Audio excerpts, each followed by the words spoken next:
Lagi-lagi survei elektabilitas Ketua Umum PSI Kaisang Pangarep tinggi di Jawa Tengah. Padahal Kaisang terpantau rajin belusukan di Jakarta ketimbang Jawa Tengah. Dengan elektabilitas yang terus moncer, apakah Kaisang akan bergeser ke wilayah Jawa Tengah? Kami akan membahasnya bersama dengan Direktur Eksekutif Indikator Politik Indonesia Burhanuddin Muhtadi, politikus PDI Perjuangan Aryo Seno Bagaskoro, dan juga juru bicara PSI Dede Prayudi. Selamat malam Mas Uki, Mas Seno, dan juga Mas Burhan. Selamat malam, Mbak Sylvia. Oke. Ini ketemu lagi ya bertiga di program yang sama. Mas Uki, PSI apakah akan ubah strategi menggeser Kaisang dari Pilgub Jakarta ke Pilgub Jawa Tengah setelah melihat berbagai survei menempatkan Kaisang di urutan pertama? Ya, ini masih berproses Mbak Sylvia. Jadi di Jawa Tengah sendiri ya, DPW masih membuka aspirasi-aspirasi yang dikumpulkan oleh DPD-DPD di daerah tingkatan kabupaten kota yang sedang saat ini menjaring nama-nama yang plenonya itu belum sampai masa tenggat. Kurang lebih seperti itu ya. Sementara di Jakarta ini pleno sudah dilakukan ya, dan nama Mas Kaisang itu selalu muncul ya di nama-nama yang direkomendasikan oleh DPD-DPD di Jakarta, baik itu Jakarta Pusat, Jakarta Selatan, Jakarta Timur, Jakarta Utara, Barat, dan lain-lainnya. Seperti itu. Jadi kita menghormati mekanisme yang dimulai dari kawan-kawan kita yang berada di daerah-daerah, karena mereka lah yang mencari aspirasi masyarakat di daerahnya masing-masing. Kurang lebih seperti itu. Tapi kalau terkait dengan survei Mas Kaisang yang di Jawa Tengah, ini ada dua hal yang bisa saya sampaikan di sini.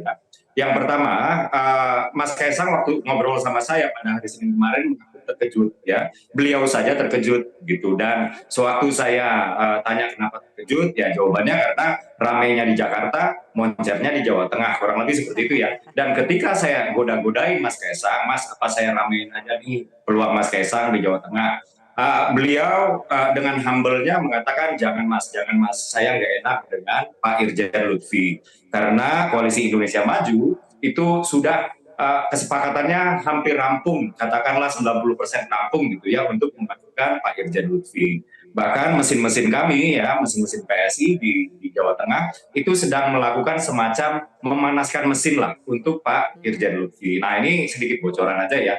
Tapi begini, kenapa saya katakan hampir rampung ya? Karena kita selalu menyediakan ruang ya, untuk yang namanya perubahan gitu. Jadi bisa saja nanti di akhir-akhir masa pengerucutan nama ini, nama Mas Kaisang justru munculnya di Jawa Tengah, itu sangat mungkin terjadi gitu. Nah, yang ingin saya sampaikan berikutnya, ya, ini adalah semacam validasi, semacam konfirmasi bahwa nama Mas Kaisang ini memang diinginkan untuk maju di pilkada, dalam hal ini adalah Jawa Tengah. Bukan disodor-sodorkan oleh Pak Jokowi, bukan PSI yang menjajah-jajakan nama Mas Kaisang. Jadi selama ini ya saya selalu mengatakan bahwa justru partai politik lah yang menginginkan Mas Kaisang untuk maju di pilkada, gitu, karena ada PAN, ada PKB, ada Nasdem, dan lain. Tapi kemudian survei ini membuktikan nggak hanya partai politik yang menginginkan Mas Kaisang maju di di pilkada gitu ya. Yang dimana survei dari Indikator, ya, survei dari LSI, ini membuktikan bahwa masyarakat juga ya yang menginginkan Mas Kaisang untuk maju di pilkada yang dalam konteks kita sekarang ini adalah di Jawa Tengah, Mbak Sylvia. Oke, Mas Uki, berarti ketika Kaisang mengatakan Jawa Tengah ini kan provinsi yang cukup besar, masalahnya kompleks, jadi butuh pemimpin yang bisa menyelesaikan. Berarti kalau yang saya tangkap dari pembicaraan Anda tadi, sebetulnya Mas Kaisang ini kurang pede kalau di Jawa Tengah karena sudah ada Pak Ahmad Lutfi yang dipersiapkan, jadi tampaknya tidak akan memilih di Jawa Tengah, tapi akan lebih memilih di Jakarta, akan begitukah? Iya, itu nanti akan tergantung, akan kembali lagi kepada dinamika kami di Koalisi Indonesia Maju. Jadi di PSI untuk mengusung seseorang itu ada beberapa variabel ya. Variabel pertama terkait dengan kredibilitas, kapasitas, dan juga integritas gitu ya. Variabel yang kedua terkait dengan kompatibilitas. Apakah orang tersebut cocok dengan DNA PSI, yaitu anti korupsi, anti intoleransi. Nah, variabel yang ketiga ini, apakah dengan kita mencalonkan orang tersebut, kita sedang menjaga kekompakan dan soliditas Koalisi Indonesia Maju. Nah, variabel ketiga ini walaupun saya sebutkan yang paling terakhir, tapi ini bukan berarti dia yang paling nggak penting, Mbak Sylvia. Nah, di Koalisi Indonesia Maju sendiri itu sudah gamblang ya bahwa pembicaraan tentang memajukan seorang calon ya di Jawa Tengah ya itu sudah hampir rampung. Katakanlah 90% seperti yang saya katakan tadi, ya. Tapi kalau misalnya dibilang Mas Kaisang tidak percaya diri, saya pikir enggak. Ya itu hanya gaya bahasa Mas Kaisang aja yang ya mungkin karena beliau orang Solo, jadi gaya bahasanya adalah gaya bahasa yang humble. Kurang lebih begitu Mbak Baik, Cynthia. oke baik. Mas Burhan, kita sudah tahu ya bahwa survei Mas Burhan juga memperlihatkan Kaisang ini tertinggi di Jawa Tengah, padahal belusukannya di Jakarta. Tapi yang ingin saya bahas, Mas Burhan, dari jawaban Mas Uki, apakah seorang Kaisang dengan survei yang begitu tinggi di Jawa Tengah itu akan melewatkan kesempatan itu? Karena tadi sudah lebih mempersilahkan Ahmad Lutfi, sehingga nantinya tetap akan di Jakarta, tidak akan bergeser di Jawa Tengah. Apakah survei yang tinggi ini tidak akan dimanfaatkan? Kalau menurut analisa Mas Burhan bagaimana? Memang dinamika terkait dengan pilkada sangat ditentukan bukan hanya preferensi massa, tapi juga dinamika di tingkat elit. Dan sejauh ini hubungan pilkada satu tempat dengan tempat lain dalam konteks pilkada langsung secara serentak di lebih 500 wilayah, itu suatu hal yang baru. Karena calon yang maju di suatu wilayah itu juga sangat memungkinkan untuk ditarik ke wilayah lain. Dan ini bukan hanya kasus Kaisang ya, tapi misalnya Ridwan Kamil dalam konteks Jawa Barat atau DKI Jakarta. Tapi poin saya melihat sebenarnya elit masih belum firm terkait siapa calon yang diusung, terutama di wilayah kunci di mana ya warganya juga belum firm juga. Jadi kalau dari data saya ini sebenarnya Mas Kaisang tidak dominan di Jawa Tengah. Ya. Datanya kristal clear. Dalam simulasi beliau tidak pernah mencapai 20%. Ya. Dan saat yang sama elektabilitasnya itu yang memang peringkat pertama, tetapi secara statistik tidak signifikan. Terutama dibanding Ahmad Lutfi. Dan yang penting untuk dicatat, dan ini mungkin bisa menjadi bagian dari pertimbangan internal PSI, popularitas Kaisang sudah sangat maksimum, hampir 90% yang kenal Mas Kaisang. Sementara elektabilitasnya 17%. Artinya, kalau misalnya calon-calon lain itu mampu meningkatkan kedikenalan seimbang dengan popularitas Mas Kaisang, itu bisa alarm ya buat Kaisang Pangarep di Jawa Tengah. Karena per hari ini lawan-lawan Mas Kaisang itu minimum sekali tingkat awareness-nya. Jadi terjadi ketimpangan popularitas yang membuat banyak orang memilih Mas Kaisang itu semata-mata karena belum mengenal calon lain. Nah ini yang menjelaskan mengapa saya mengatakan bahwa Mas Kaisang meskipun lebih kondusif untuk maju di Jawa Tengah, tetapi tidak dominan. Tetapi kalau dibanding Jakarta, Jawa Tengah masih lebih menjanjikan buat Mas Kaisang. Karena di Jakarta elektabilitas Mas Kaisang cuma 1%. Ya, jadi memang wilayah yang sangat tidak ramah buat calon yang punya afiliasi politik dinasti, ya Jakarta.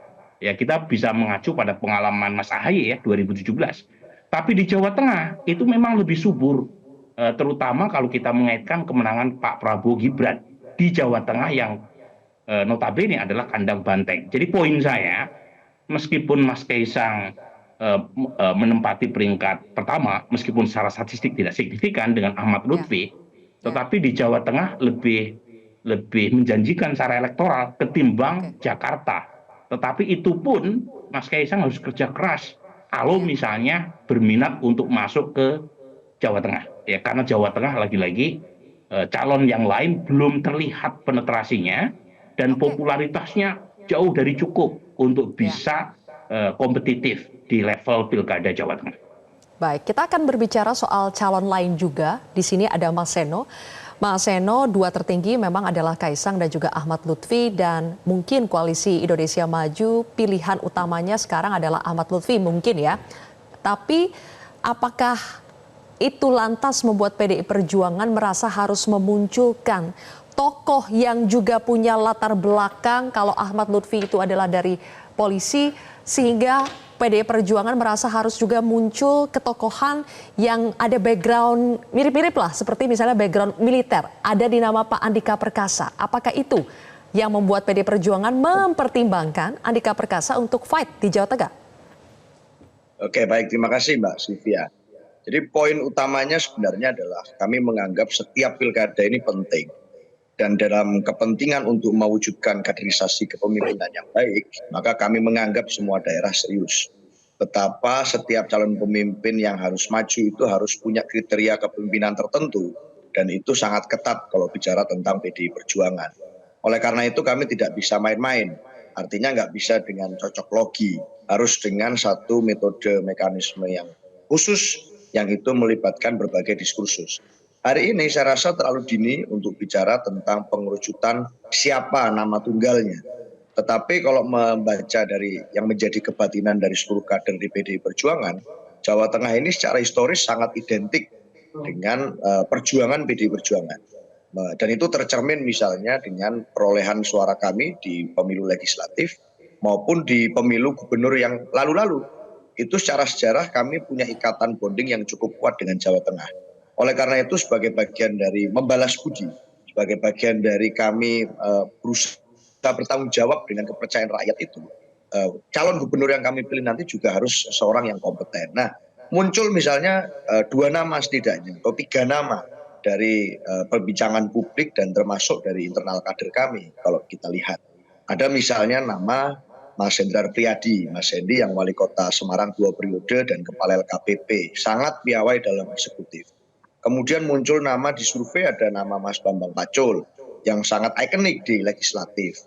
Kemudian muncul juga baru-baru ini nama wacana baru yang sebelumnya ramai juga di Jakarta, tapi ternyata muncul aspirasi dari bawah, jangan-jangan cocok di Jawa Tengah, yaitu Pak Andika Perkasa. Bahwa itu memberikan rasa nyaman dan rasa aman kepada seluruh kader, karena beliau pernah jadi Panglima TNI, punya kapasitas di dunia militer dan mampu membawa perubahan yang progresif di sana, itu suatu hal yang diketahui sangat umum oleh khalayak ramai. Oleh karena itu kami merasa bahwa ya jangan-jangan nama-nama inilah yang harus kami timbang-timbang dengan matang. Persoalan nanti kemudian siapa yang maju, saya harus lihat dulu dari survei-survei yang muncul ini, jangan-jangan sebenarnya banyak juga masyarakat Jawa Tengah yang bahkan masih belum tahu bahwa akan ada pilkada akhir tahun ini. Sehingga awareness tentang itu masih ada ruang waktu politik yang cukup untuk itu bicara tentang konsolidasi semakin matang. Sehingga nama-nama yang muncul sekarang kami cermati baik-baik, tetapi untuk memunculkan diskursus yang lebih berkualitas tentu perlu ada waktu untuk melakukan dialektika. Saya rasa itu, Mbak. Baik. Sambil menunggu nama yang nanti akan dimunculkan atau diusung oleh PDI Perjuangan, sudah banyak yang memprediksi nih, Mas Seno, bahwa kembali akan terjadi duel antara PDI Perjuangan dengan siapapun calon yang didukung oleh Presiden Jokowi nantinya di Jawa Tengah. Nanti kita akan bahas lebih jauh pemirsa, usai jeda. Urusan pilkada itu urusannya partai politik. Urusan mencalonkan itu juga urusan partai politik. Saya bukan ketua partai, saya bukan pemilik partai. Jadi jangan ditanyakan kepada saya.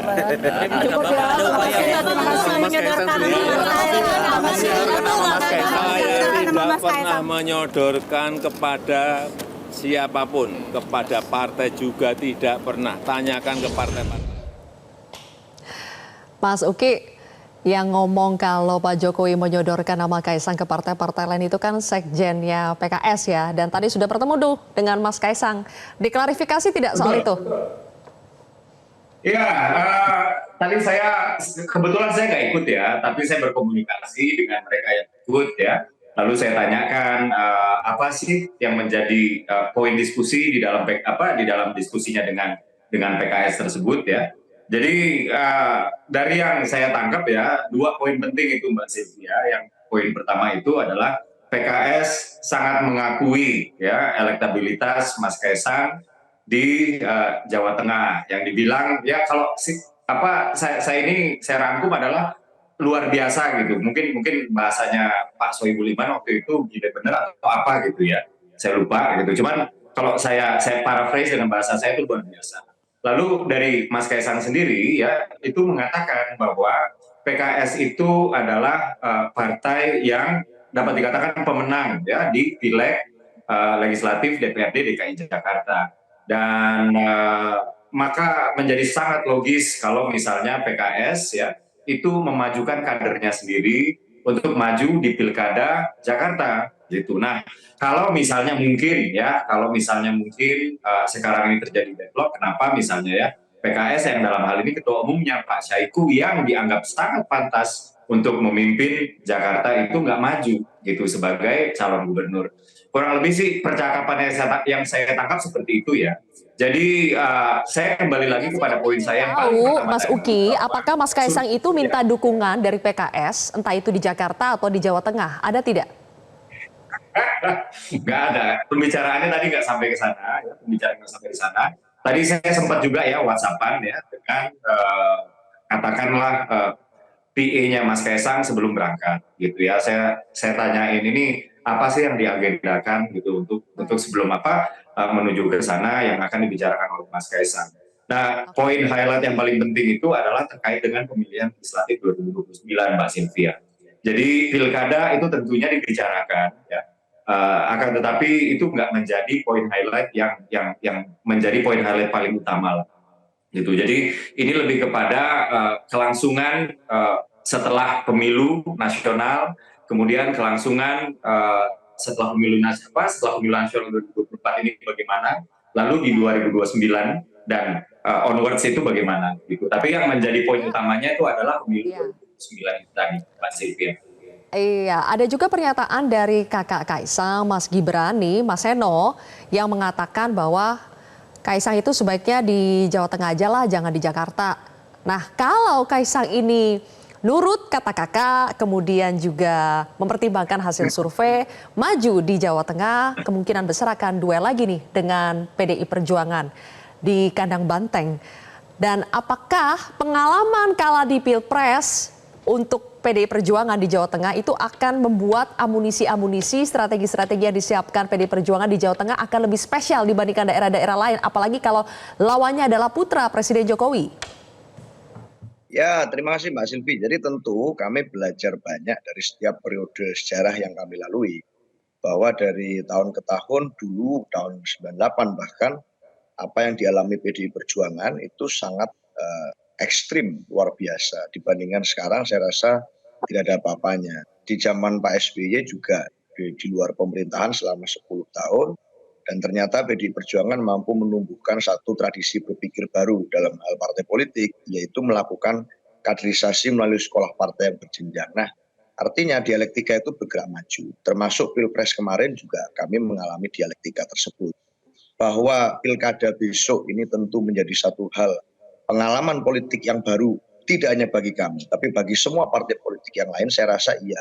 Semuanya serentak, saling berkaitan satu sama lain, 545 daerah harus dipersiapkan bersamaan, tentu ini menjadi satu hal yang baru bagi kami semua.